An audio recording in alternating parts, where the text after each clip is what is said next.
Exercise 1.1 class 10th mathematics. पहला question है बेटा, use Euclid's division algorithm to find HCF of the numbers given in 3 parts. हर part में दो दो नंबर दे रखे हैं, उनके एचसीएफ निकालने हैं मुझे यूक्लिड्स डिवीजन एल्गोरिथम का यूज़ करके। और इसके लिए हम क्या करेंगे, पहले जो हमने लॉन्ग डिवीजन मेथड से एचसीएफ निकालना सीख रखा है, पहले वैसे लॉन्ग डिवीजन से गिवन नंबर्स का एचसीएफ निकाल लेंगे। जैसे फर्स्ट पार्ट में जो नंबर्स हैं वो क्या हैं, 135 और 225, ये साइड में करके और देख लेंगे इसको। 225 और 135 का एचसीएफ निकालेंगे तो बड़े वाले नंबर को अंदर, छोटे वाले को बाहर रख के इनको डिवाइड करेंगे। 135 से कोशेंट 1 आएगा, 135 माइनस करेंगे 0, 12 माइनस 3 9। जब रिमाइंडर 90 है तो इसको डिवाइज़र बना देंगे, जो भी रिमाइंडर बचता है उसको डिवाइज़र, और पिछले डिवाइज़र को डिविडेंड अंदर रख देंगे 135। अब 90 से इसको डिवाइड करेंगे, 92 जा 180, ये ज़्यादा हो जाएगा तो 91 जा 90, माइनस करेंगे 5, 13 माइनस 9 4। अब 45 रिमाइंडर है तो इसको डिवाइज़र बनाएंगे, और पिछला डिवाइज़र 90 था उसको डिविडेंड बनाएंगे, और 45 से 90 को डिवाइड करेंगे तो मुझे पता है 45 2 जा 90 होता है, और इस स्टेप में आके रिमाइंडर 0 आ जाएगा। जिस स्टेप में रिमाइंडर 0 आएगा वहाँ पे जो डिवाइज़र होगा वो हमारा एचसीएफ हो जाएगा। तो हमारा एचसीएफ वैसे तो आंसर में 45 आना है। अब इसको हमें पता है dividend equal to divisor into quotient और प्लस रिमाइंडर होता है। ये 3 स्टेप यूज हुए हैं यहाँ पे, और तीसरे स्टेप में हमारा एचसीएफ ये 45 आया है तीसरे स्टेप में, क्योंकि तीसरे स्टेप में जाके एचसीएफ तीसरे स्टेप में जाके रिमाइंडर 0 आया है। और जब तक रिमाइंडर 0 नहीं आएगा तब तक हम ऐसे ही ये लॉन्ग डिवीज़न, कंटिन्यूड डिवीज़न जारी रखेंगे। यहाँ के रिमाइंडर 0 आया है तो यहाँ पे जो एचसीएफ है वो 45 हो जाएगा। अब इन तीनों स्टेप्स को इस फॉर्म में लिख देंगे बारी बारी से, जैसे a is equal to B Q plus R. पहला स्टेप है 225 डिविडेंड, 135 डिवाइज़र, ये कोशेंट और 90 रिमाइंडर। तो ये लिखा जाएगा हमारे पास, पहले एक बार यहाँ पे लिखेंगे apply division lemma. Division lemma लगाएंगे, एक स्टेप ये डिवीज़न लेमा है, अलग अलग तीनों स्टेप डिवीज़न लेमाज हैं, और तीनों का इकट्ठा जो ग्रुप है, तीनों को मिला के जो प्रोसीजर बना है और उसमें रिमाइंडर 0 आया है, ये डिवीज़न एल्गोरिथम है। तो applying division lemma to 135 and 225, तो क्या लिखेंगे, 225 इज इक्वल टू 135 इंटू 1 और प्लस 90। और क्योंकि यहाँ पे रिमाइंडर 0 नहीं है, मेंशन करेंगे because remainder is not equal to 0। तो नेक्स्ट स्टेप मीन्स 135 पे और 90 पे डिवीज़न लेमा लगाएंगे, तो 135 देयरफॉर 135 इक्वल टू 90 इंटू 1 और प्लस 45, ये 90 इंटू 1 प्लस 45 इक्वल टू 135। यहाँ पे भी रिमाइंडर 45 है जो कि 0 नहीं है, फिर से लिखेंगे because remainder is not equal to 0। Therefore अब की बार किस पे लगाएंगे, 45 और 90 पे, तो 90 इज इक्वल टू 45 इंटू 2 और प्लस यहाँ पे रिमाइंडर 0 है, 45 इंटू 2 प्लस 0 इक्वल टू 90। तो यहाँ मेंशन करेंगे बिकॉज रिमाइंडर यहाँ 0 है, sorry remainder is equal to 0, remainder 0 आ गया हमारा। देयरफॉर एचसीएफ जो होगा वो क्या हो जाएगा, यहाँ पे जो डिवाइज़र है 45 हो जाएगा, और यहाँ पे लिखेंगे इसको क्या, by division algorithm, by division algorithm. ये हमारा आंसर हो जाए। क्लियर है बेटा? ये जो सॉल्व करके हमने साइड में दिखाया है, इसको ऐसे सॉल्व ही रहने देंगे, इसको कट नहीं करेंगे या कहीं और करके नहीं देखना। सेकंड पार्ट है, इसमें जो दो नंबर दे रखे हैं जिनका HCF निकालना, वो है 196 एंड 38,220। तो पहले इनका HCF हम लॉन्ग डिवीज़न से निकाल लेते हैं साइड में। बड़े वाले नंबर को 38,220 और इसको डिवाइड करेंगे हम 196 से। देखना 19 दूनी 38, तो इसको 2 से मल्टीप्लाई करके देखूँ मैं, अगर 2 छिक 12, 2 निम 18 एक 19, 392 आएगा। ये मेरे पास 382 है, तो 2 पे कोशेंट अगर 2 लें तो प्रोडक्ट 382 से ज़्यादा आएगी, तो यहाँ पे कोशेंट 1 ही लेंगे और वे 196 एज इट इज़। इनको माइनस करेंगे, यहाँ से बोरो लेंगे 12, 12 माइनस 6, यहाँ पे 7, यहाँ से बोरो लेंगे 17, 17 में 10 हो गए 8 और यहाँ पे 1, 2 माइनस 1, ऊपर से 2 रिप्लेस कर लेंगे। अब 19 9 जा 171 और ये 186 है 3 डिजिट्स, तो 9 आ जाएगा मेरे पास कोशेंट। 9 से इसको मल्टीप्लाई करेंगे, 9 6 जा 54, कैरी ओवर 5 और 9 9 जा 81 प्लस 5 86, कैरी ओवर 8 और 9 1 जा 9 प्लस 8 17। माइनस करेंगे, बोरो लेंगे 12, 12 माइनस 4 8, यहाँ 5, यहाँ से बोरो लिया 15 माइनस 6 9, यहाँ पे 0 0, ऊपर से 0 रिप्लेस कर लेंगे। 19 5 जा 95 और ये 98 है, तो 5 आ जाएगा कोशेंट 5 से इसको मल्टीप्लाई करेंगे तो ये 980 ही आ जाएगा, ये रिमाइंडर 0। जब तक यहाँ से सारी डिजिट रिप्लेस नहीं हो जाती और रिमाइंडर नहीं बचेगा तब तक, जब तक सिंपल डिवीज़न होती रहेगी। जब रिमाइंडर बचेगा तो फिर रिमाइंडर को डिवाइजर बनाएंगे, HCF निकालने का जो प्रोसीजर है। अदरवाइज सिंपल डिवीज़न होती रहेगी। और क्योंकि ये डायरेक्ट 196 से इसको डिवाइड करने से डायरेक्ट 195 कोशेंट आया है, ये एक ही स्टेप है। इसका मतलब यहाँ पे जो HCF है वो कितना है, 196 है। यहाँ पे जो HCF है वो 196 है, एक ही स्टेप में हो गया। तो यहाँ पे हम लिखेंगे अप्लाई डिवीजन लेमा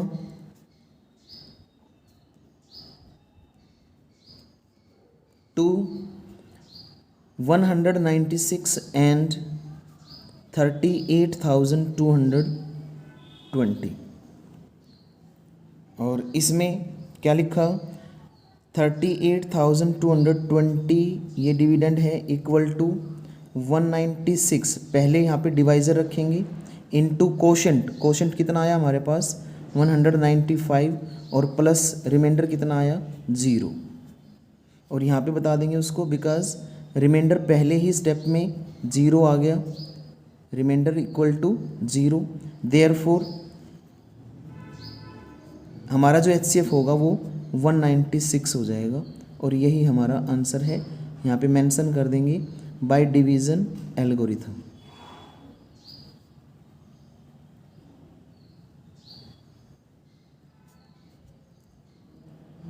ऐसे ही थर्ड पार्ट है, इसमें जो दो नंबर दे रखे हैं वो 867 एंड 255 जिनका HCF हमें निकालना है। तो फिर से पहले हम इनका लॉन्ग डिवीज़न से साइड में HCF निकाल लेते हैं।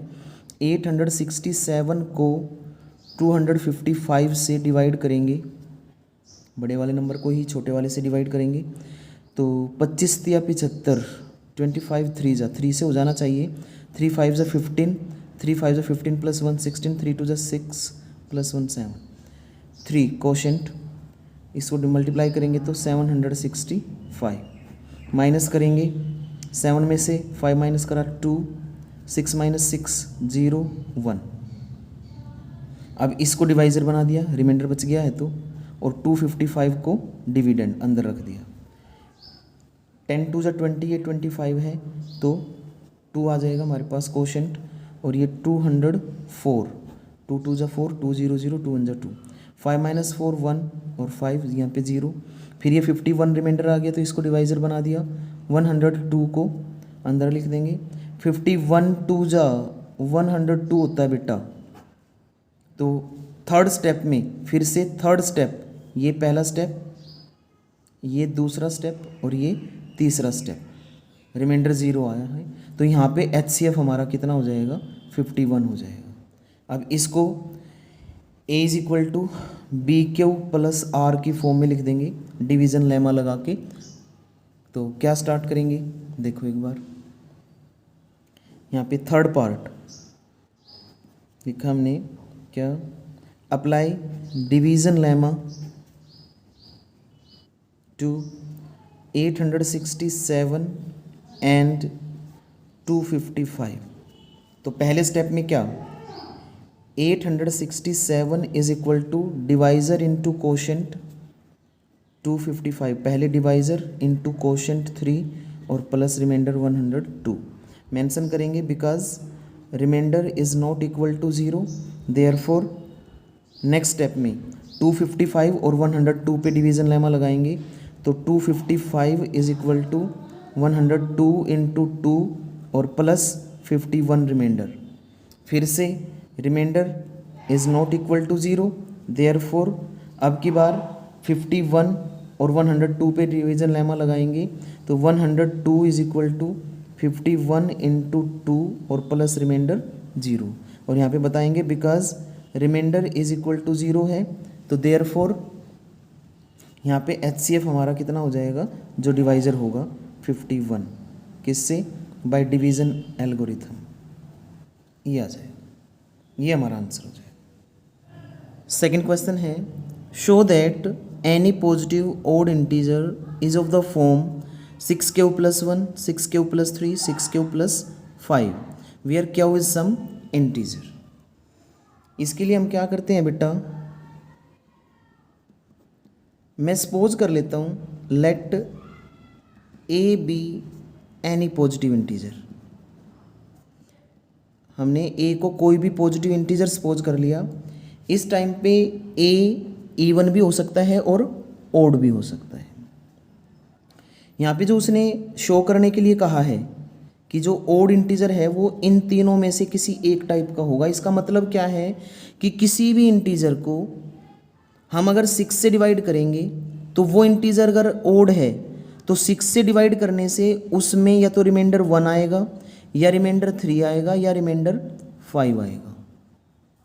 तो इसके लिए हमने a कोई भी पॉजिटिव इंटीजर लिया और एक दूसरा नंबर b इक्वल टू 6 ले लेते हैं। एक दूसरा नंबर b इक्वल टू 6 ले लेते हैं और अब क्या करते हैं, अप्लाई करते हैं a और b पे division lemma. Apply division lemma on a and b मतलब 6, इन दोनों पे डिवीज़न लेमा लगाएंगे। हम इस a नंबर को 6 से डिवाइड करके देख लेते हैं कि रिमाइंडर क्या आता है। अगर रिमाइंडर 1, 3 और 5 भी आता है तो ओड नंबर जो होगा वो फिर इस टाइप का हो जाएगा। जब a और 6 पे डिवीज़न लेमा लगाएंगे तो क्या होगा, a is equal to 6q + r, इस फॉर्म में लिखा जाएगा जहाँ पे q and r some other integers.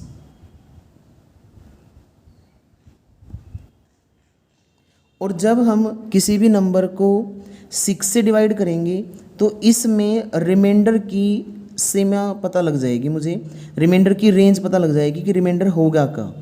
तो रिमाइंडर जो होगा वो लेस देन 6 होगा और ग्रेटर देन इक्वल टू 0 होगा।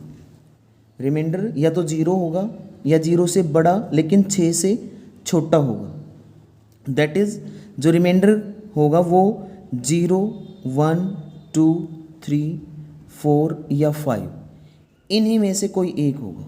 अब जनरल टर्म में ले रहे हैं तो हम बारी बारी से r की वैल्यू 0, 1, 2, 3, 4, 5 रख के देखेंगे और ये वैल्यूज़ पुट करने से क्या फॉर्म आती है नंबर की वो चेक करेंगे।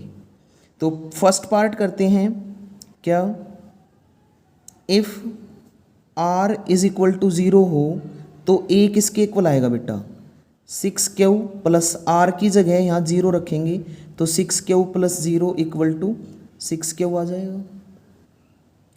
और 6q क्या है, ये एक इवन नंबर है। क्यों है इवन नंबर, क्योंकि q चाहे कोई भी इंटीजर हो, जब वो किसी इवन नंबर से मल्टीप्लाई होएगा तो जो प्रोडक्ट होगी वो भी इवन ही होगी।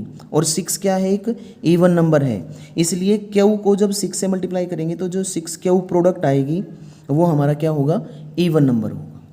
ऐसे ही if r is equal to 1 हो तो a की वैल्यू कितनी हो जाएगी, 6q प्लस 1 हो जाएगी। और किसी भी इवन नंबर में ओड नंबर प्लस करते हैं तो हमारा रिजल्ट जो आएगा वो हमेशा ओड आएगा। तो 6q इवन हो गया, फर्स्ट पार्ट में हमने चेक किया।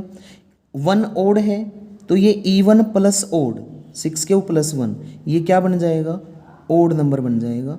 हम इनको क्लासीफाई करते चल रहे हैं, साथ के साथ इनका नेचर बताते चल रहे हैं कि ये इवन है या ओड है। ऐसे ही r अगर 2 हो, r की वैल्यू अगर 2 मालूम है तो a कितना आएगा, 6q प्लस 2 होगा। और इवन प्लस इवन क्या होता है, इवन होता है। इवन में अगर इवन नंबर ही ऐड करें तो रिजल्ट जो आता है वो भी क्या आता है, इवन आता है। तो 6q इवन है, 2 भी इवन है, तो इनका सम जो आएगा वो भी क्या आएगा, इवन नंबर आएगा। ऐसे ही if r is equal to 3 है तो a इक्वल टू कितना हो जाएगा, 6q plus 3, again even plus odd, odd होगा तो ये जो नंबर आएगा ओड हो जाएगा। Similarly if r is equal to 4 then a will be equal to 6q plus 4, 6q और 4 दोनों इवन है तो इनका सम जो आएगा वो भी क्या आएगा, इवन नंबर आएगा। ऐसे ही r अगर हम लास्ट 5 लें तो a will be equal to 6q plus 5 और ये जो आएगा ये ओड नंबर होगा। अगर a कोई भी इंटीजर है उसको जब 6 से डिवाइड करेंगे तो वो इन में से ही किसी एक फॉर्म का आएगा, ये जो 6 फॉर्म आई हैं। अब इनमें से ये फॉर्म, ये फॉर्म और ये फॉर्म, ये ओड नंबर की फॉर्म आई है 3। इन तीनों को चेक कर लो कि ये उसी टाइप में है क्या जिस टाइप में उन्होंने पूछ रखा है, बता रखा है कि 6q प्लस 1, 6q प्लस 2 और 6q प्लस 3 और 6q प्लस 5, और यही फॉर्म हमारी यहाँ पे आ रही है, ये तीनों। तो इसका मतलब क्या हो जाएगा कि 6 से जब हमने किसी को डिवाइड किया तो वही फॉर्मेट आया ओड नंबर का जो उसने पूछा था, जो उसने दे रखा था। तो हम लिख सकते हैं therefore any positive odd integer is of the form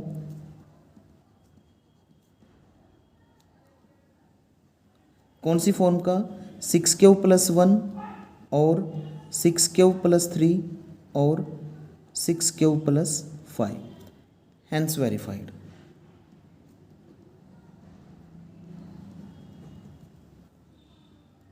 कर लेंगे बेटा। थर्ड क्वेश्चन है an army contingent of 616 members is to march behind an army band of 32 members in a parade. The two groups are to march in the same number of columns. What is the maximum number of columns in which they can march? क्या क्या रखा है उसने, दो group हैं, एक army contingent का group है जिसमें 616 मेंबर्स हैं और दूसरा ग्रुप आर्मी बैंड का है जिसमें 32 मेंबर्स हैं। दोनों ग्रुप को सेम नंबर ऑफ कॉलम्स में, सेम लाइनों में मार्च करना है। तो मैक्सिमम कितनी लाइन बन सकती हैं, कितने कॉलम्स बन सकते हैं, मैक्सिमम नंबर ऑफ कॉलम्स मुझे बताना है। उसके लिए हम क्या करेंगे, एक तो जब दो टर्म हैं और उनमें हमें कोई मैक्सिमम वैल्यू निकालनी है तो उसके लिए हम क्या करते हैं, HCF नहीं निकालते। तो number of members in army contingent और number of members in army band, HCF निकाल दो इन दोनों नंबर्स का, वही मैक्सिमम नंबर ऑफ कॉलम्स हमारे रिक्वायर्ड आ जाएंगे। तो पहले मैं लिखता हूँ इसमें सॉल्यूशन में, number of members in army contingent,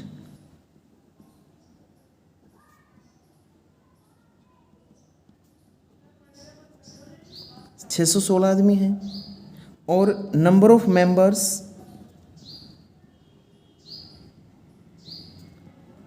in army band they are 32 members. तो मैक्सिमम नंबर ऑफ कॉलम्स जो होंगे, मैक्सिमम नंबर ऑफ कॉलम्स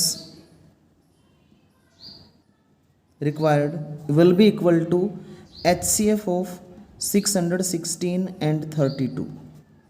और इनका HCF निकाल दो कोई से भी तरीके से, हम सिंपल लॉन्ग डिवीजन से निकाल देते हैं, करके दिखा देंगे उसको क्वेश्चन में ही।